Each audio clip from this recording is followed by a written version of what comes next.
Polres, jajaran yang hadir secara virtual, serta para hadirin yang berbahagia. Ini kalau lihat yang hadir, Mas Toto, Mbak Devi, Pak Adi, Pak Basuki, ini lengkap.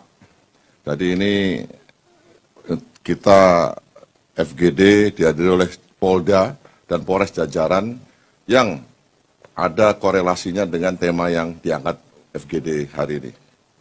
Mengawali sambutan ini, marilah kita panjatkan puji syukur kepada Tuhan Yang Maha Kuasa atas berkat limpahan rahmat dan karunia-Nya, kita diberikan kesempatan untuk berjumpa dalam waktu yang penuh bahagia dalam kegiatan dialog publik dengan tema kemerdekaan pers dan perlindungan jurnalis.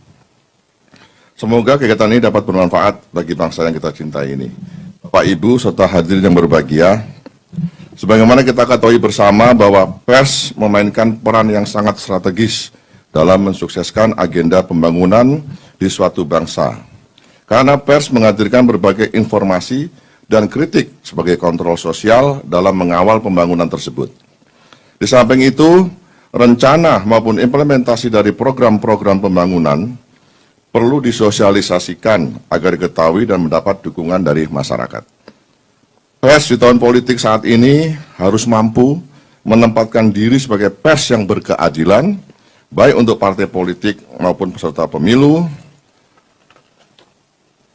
dan tidak berlaku sebaliknya, yaitu sebagai sumber gaduh yang dapat memicu perpecahan dan pada akhirnya akan menimbulkan gangguan Kamtibmas.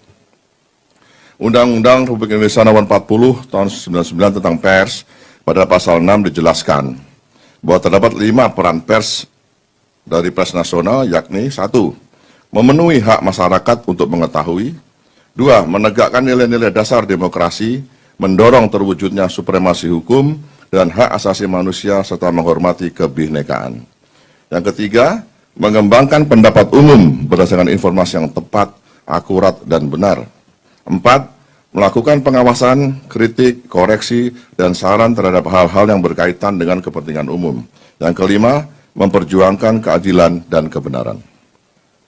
Sebagai pilar demokrasi, eksistensi pers dalam mengawal pembangunan bangsa tidak hanya berada pada jalan yang mudah, namun jalan yang berliku dan terjal tidak jarang dijumpai oleh insan pers itu sendiri sebagai konsekuensi dari pencarian berita yang tidak jarang berhadapan dengan kepentingan-kepentingan tertentu.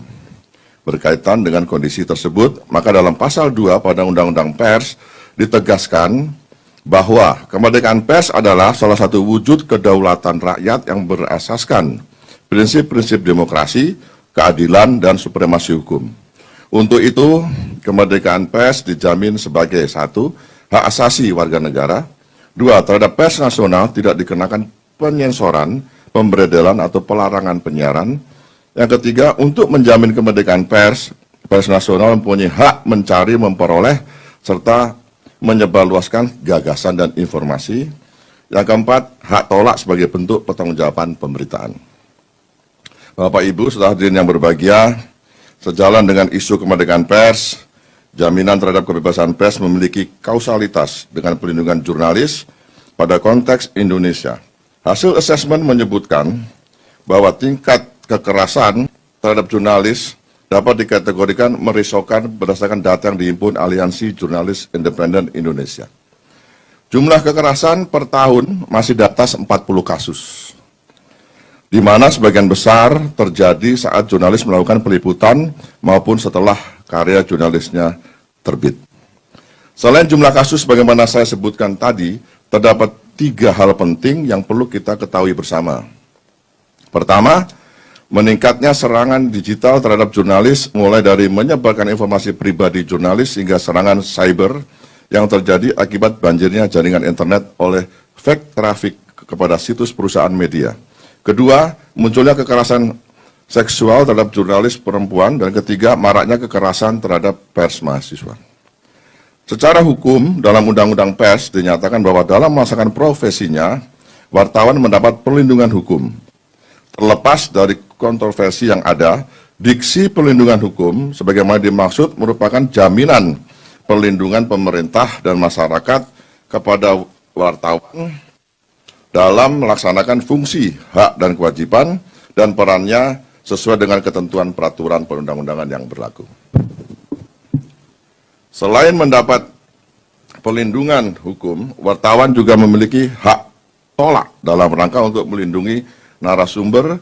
Lebih dari itu, pasal 50 KUHP, wartawan dan media sebagai pelaksana Undang-Undang Nomor 40 Tahun 99 tidak boleh dipidana. Pasal 50 KUHP secara jelas menyatakan bahwa barang siapa melakukan perbuatan untuk melaksanakan ketentuan undang-undang tidak dipidana. Karena itulah wartawan terkait tugas dan profesinya tidak bisa ditarget dalam undang-undang ITE. Ini perlu dipahami nanti Pak Mas Toto, Mbak Devi, silakan nanti didiskusikan, karena yang pesertanya ini ada dari Bareskrim juga, dari Divkum sebagai pembina fungsi utama di jajaran. Mudah-mudahan acara ini dapat berlangsung dengan lancar. Saya minta peserta FGD kita di sini